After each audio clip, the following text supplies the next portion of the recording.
And good Friday morning to you, meteorologist Joey Sovine here at the Live 5 Alert Desk with an update of what's going on in the tropics. We have two named storms right now, Hurricane Lee, which is going to garner most of the attention and for a good reason. Now, we also have Tropical Storm Margot, which developed yesterday. We'll talk more about that in a second, but let's hop right out in the tropics, talk about the very latest on Lee as a powerhouse right now coming across the Atlantic. So here we go. This storm, just to give you an idea of how far this is away from us right now at just about 2,000 miles. And this storm is going to slow down in forward speeds. This is going to be one that just doesn't barrel through and make up its mind really quickly. It's one that's going to take a while before the final solution is figured out as far as where this storm is going. What we know right now is that this is a very dangerous storm, but thankfully it is not close to any land areas. The closest land that we can find to this are these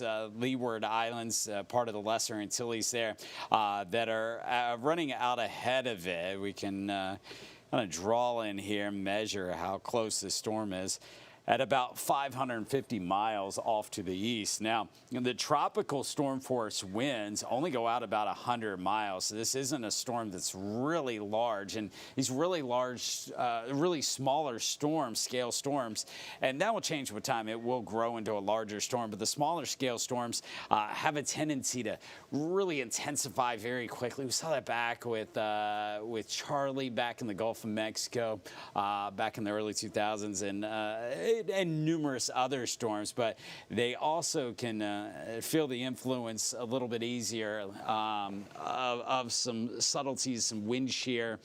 When that environment is perfect, they really take off, but when the environment's not perfect, they can feel that influence of some upper level winds a little bit quicker than some bigger storms. So what we're looking at this morning is that this storm had really flourished in perfect ideal conditions, ramped up from Cat 1 to a Cat 5 yesterday, still there this morning at 165, but it does appear, at least on satellite, that some wind shear started to influence and not allow it to strengthen any further at this point in time. Doesn't mean that's going to continue. It's probably going to relax on Friday, on Saturday. The wind shear is going to come back down a little bit, so it may allow the storm to kind of back off on intensity just slightly today and then rev back up tomorrow. We'll see. These storms go through what are called eye wall replacement cycles, ERCs, and essentially these storms can only stay so strong for so long because the inner workings within them just don't allow it. They go through periods where they kind of restructure themselves.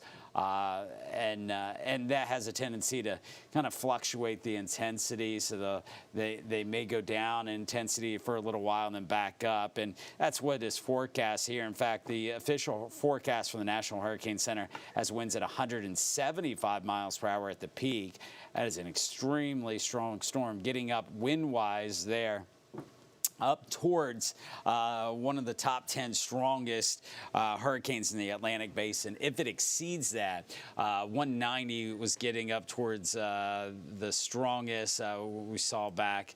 There were a couple different hurricanes that have been up there over time, but we're getting up there towards like Hurricane Wilma status as far as the potential strength of this storm as we look out down the road. In fact, looking back, the sustained winds, the strongest we had, Allen, 1980 was at 190 miles per hour.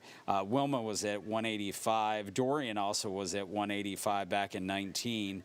Wilma's back in 2005. And then you have other storms like Gilbert and Labor Day storm in 1935, also up there in that same range. By the way, Irma got up to 180 miles per hour sustained. So this is up there in that general ballpark with elite, strongest hurricanes in the Atlantic basin.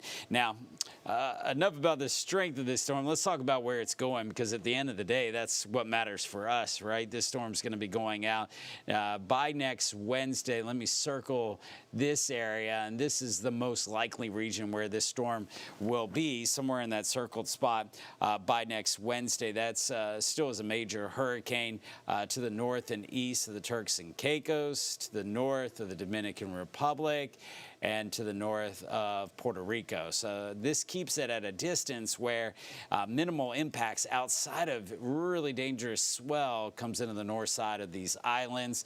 And by the time we get towards Monday, late Sunday, some of that swell is going to already be into the Turks and Caicos, the Bahamas, and then coming up the East Coast. So for us, I think by early next week, Monday, maybe late Sunday, we're going to go to kind of a no-swim kind of stretch out at our beaches because of dangerous rip currents that are going to be a possibility from Monday on next week. Now, that's obviously going to be impactful if anybody has any beach plans, but as far as any significant impacts from this directly affecting us, this storm, well, here's the latest computer models. We know out 4 or 5 days, the margin of error, essentially the confidence starts to go down. These are really tight here in the next day or two, even out to 3 days. But when we get out in this range at 5 days, start to see some of these storms tracks differ a bit. And it all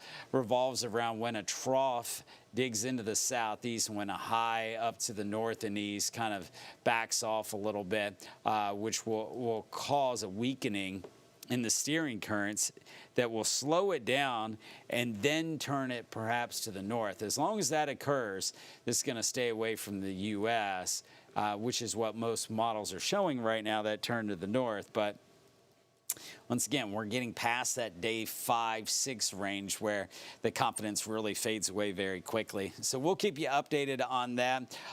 So right now we're just in a wait and see. It's a long ways off because of how slow it's going to be moving.